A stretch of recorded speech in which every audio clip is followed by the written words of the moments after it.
Yeah. Yeah. Of course, in Miracles teaches us that people are actually living in this dreamlike state. Tell us about that, Doreen.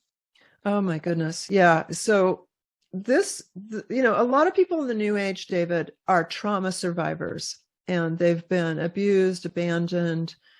They feel bad about themselves. They've got, in psychological terms, low self-esteem. And so a lot of the New Age methods really appeal to them, like the positive affirmations. It seems to lift you up, but it's like a sugar high. It's followed by a crash. It's very temporary. And that promise that you're going to get peace and answers, it's a hamster wheel. You never get peace or answers. And A Course in Miracles really feeds into the dissociation that happens naturally to trauma survivors. Dissociation is a psychological term where you dissociate from reality and you kind of go into, sometimes it's called your happy place. I called it the bubble world. You go into this fantasy world where there's no bad guys, there's no problems, everyone's kind and peaceful. And you live in that place in your head, and you refuse to think about anything negative to allow that into your head. So the dream world A Course in Miracles teaches is that all of this world, and this is very Gnostic, all of this world that we see here is a dream that we're having. So the physical things, the world itself is a dream. And they teach, of course, panentheism, pantheism, the oneness with God, that we are in God, we live in God, but it's not like the Bible talks about abiding in Christ as a saved person.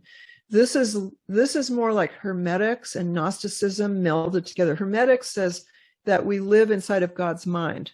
And so God's thoughts are our thoughts. That's ancient Egyptian spirituality. Now, Prophet Isaiah has God saying, my thoughts are not your thoughts. I'm not you, in other words. So that was part of God condemning the false prophets who said they were speaking on behalf of God, and they were not. And A Course in Miracles says that all of the problems in the world and the anger is just something we've made up and created.